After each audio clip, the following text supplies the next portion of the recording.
আমি যদি একটু পরিকল্পিতভাবে এই চাষাবাদটা করি, উৎপাদন বৃদ্ধি পাইব না? বেশি হলে বেশি দাম পাবো না? এরপরে দেখেন, এই যে আপনাকে সুয়ারি গাছ, এই যে নারিকেল গাছ, প্রচুর সুয়ারি হয়েছে এবার, খেয়াল করিলেন। যাদের সুপারি বাগান আছে, হরিয়ারা যে সমস্ত সুপারি কোনায় কোনায় বসি কিনে, এগুলা কিনে নিয়ে সব জায়গায় চিটাগাং, চৌমুনি, কুমিল্লা, নর্থ বেঙ্গল সব জায়গায় পাঠায়। এবং অনেক কিছু আবার বিদেশেও যায়, কারণ বাংলাদেশের অনেক লোক বিদেশে যায়, এটারও তো একটু খান টান খায়, নারিকেল খায়। এরপরে আসে প্রচুর কাঁচা মরিচ হয়, আবার কাঁচা মরিচ আবার শুকনা মরিচ হয়।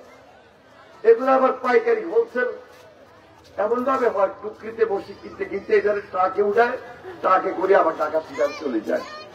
এই যে কলা গাছ, প্রচুর কলার বাগান যদি আপনি করেন, তাহলে পুরা টাউনে এই সমস্ত কলাগুলো যায়।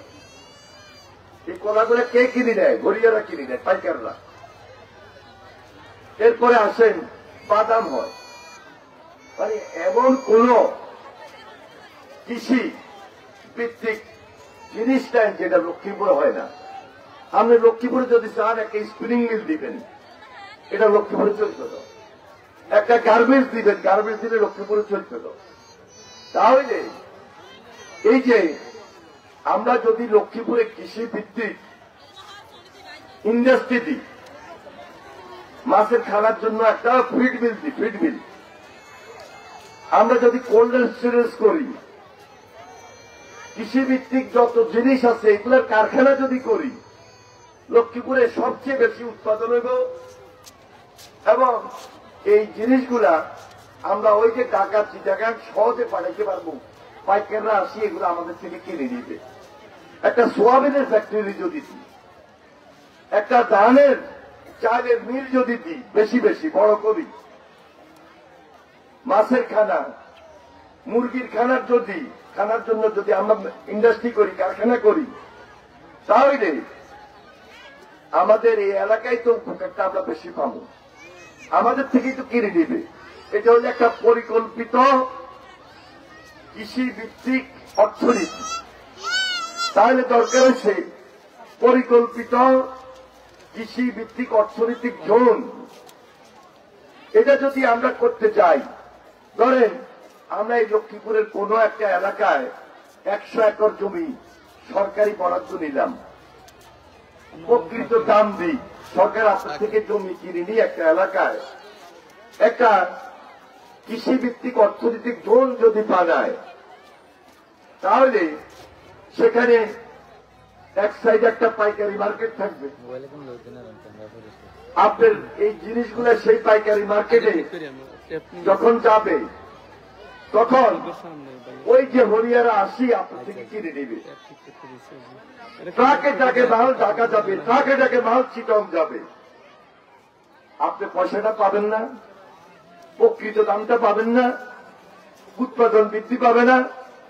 তাহলে একদিকে এই কাজটা হবে, সুপারি কিনে নিবে হোলসেল, নারিকেল কিনে নিবে হোলসেল, ডাব কিনে নিবে হোলসেল, এবং এই লক্ষ্মীপুরে বিভিন্ন কৃষিভিত্তিক ইন্ডাস্ট্রি, কারখানা গড়ে উঠবে।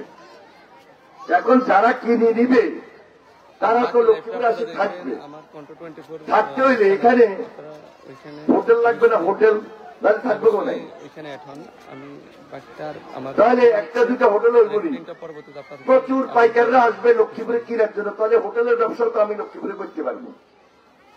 শুধু কি থাকার হোটেল নেই, থাকার লাগে খানার হোটেল দেবো না, বাতের হোটেল দেবো না? তাহলে এই বাতের হোটেল দিবে কে? থাকার হোটেল দিবে কে? লক্ষ্মীপুরের মানুষই তো দিবে।